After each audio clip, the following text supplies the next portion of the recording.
Okay, pre-cal, here is your third and final video on graphing sine. So we are going to start by recognizing that we are going to be in degrees this time.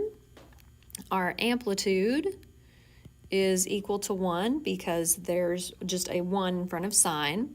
The period, of course, is going to be 360, but it's going to be divided by 2, so that's 180. So we're going to need 180 degrees now to build that full cycle. So the other thing that's going on here is I've got theta minus 45. That means we are moving everything to the right 45 degrees. Okay, now because of the nature of the sine graph, since it's continuing like that oscillation of up and down, it's usually a little bit easier when we're graphing not to actually physically move the graph 45 degrees, but to adjust our scale a little bit. So here's what I mean by that. Anytime we are moving in a phase shift, right or left, we're going to actually label the middle of our x-axis with our shift. So a right shift of 45 would mean that my graph doesn't start at 0 now, it starts at 45 degrees. So this, we're going to label this center value as positive 45 degrees.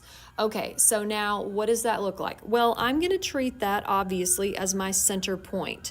But since from that point I am going to draw one cycle of my graph to the right and one to the left, I'm going to make 4 marks to the right and 4 marks to the left, just like I do for when I'm starting at 0. Okay, so nothing's different there. Okay, the period this time is at 180 degrees. That means I'm going to be cycling through right there. All right, so that means that between 45 and this mark, I need 180 degrees. So what I'm going to do is I am going to think of this, I'm just going to divide 180 by 4, and that way I'll know how much each space is worth. So when I divide 180 by 4, I am going to get 45 degrees. So that means that each of these, this is going to be 45, this is going to be 45, etc., etc. So when I add 45 degrees to this middle 45, I get 90 degrees. When I add 45 again, I get 135. When I add 45 again, I get 180 degrees. Okay, when I add again my 45, I am going to get 225. All right, and this makes sense since you've moved the graph that 45 degrees to the right. That's why it looks like this, okay? So I don't want anyone to freak out. Too late, Miss Griggs, we're already freaking out. I'm just kidding. Okay, all right, so we already know that 45 degrees, or 180 divided by 4 is 45 degrees. So to the left of 45, I'm going to subtract 45. So if I subtract 45 degrees from 45, I get to 0. And then if I do it again, I get negative 45. And if I do it again, I get negative 90. And if I do it again, I get negative 135. All right, so that's where we are right now. Okay, so other things going on. Well, I need to consider the amplitude. So that means that from the x-axis up 1 and from the x-axis down 1, that's what my graph is going to look like. So I am going to just draw some dashed lines to help me. Okay, and I'm going to call this y equals 1 since the amplitude is 1. And I'm going to drop down and do the same thing below the x-axis, y equals negative 1. This is just to guide my graph. All right, so remember, I'm starting at 45, and I'm going to draw a whole cycle. So here's the cycle. And then I'm going to draw another cycle right here.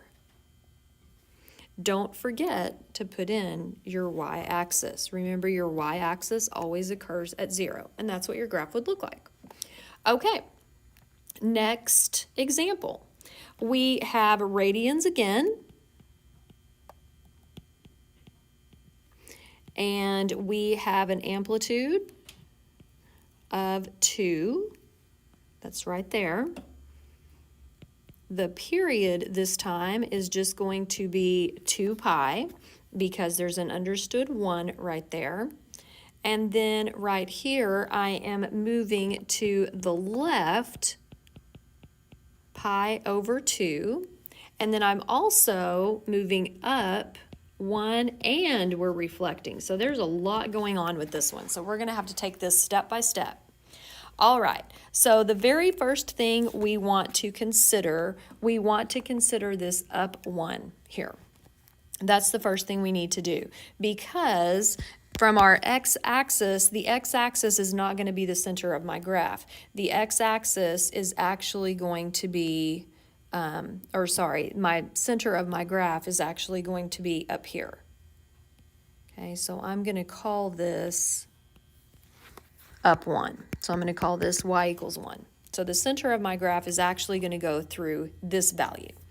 All right, so on here, I am going to label a middle point, okay, because we are moving left pi over 2. So that means that my graph is actually going to start at negative pi over 2. All right, I want a full cycle to the right of that and a full cycle to the left of that. So I'm going to draw 4 labels out to the left and to the right. Okay, so because the period is 2 pi, 2 pi divided by 4 is pi over 2, just like it is on the unit circle. So that means each of these is worth pi over 2. All right, so having said that, from negative pi over 2, if I add pi over 2, I get 0. That's where my y-axis is going to go. And then I add another one and another one. And then to the left, I subtract pi over 2. So negative pi, negative 3 pi over 2, negative 2 pi, negative 5 pi over 2. Okay, that's what that's going to look like. This one's kind of challenging, not going to lie to you.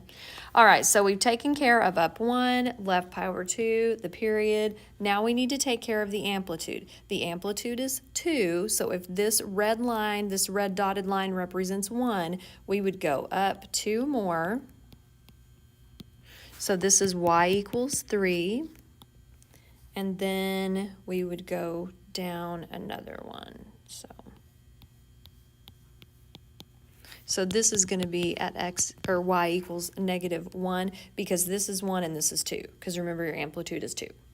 All right, so from here we have a reflection. So that means that our graph is going to go down this way and then come up there.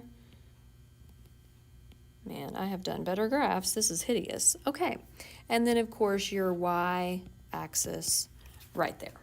Awesome. It's a little challenging, but you got it. It's all good.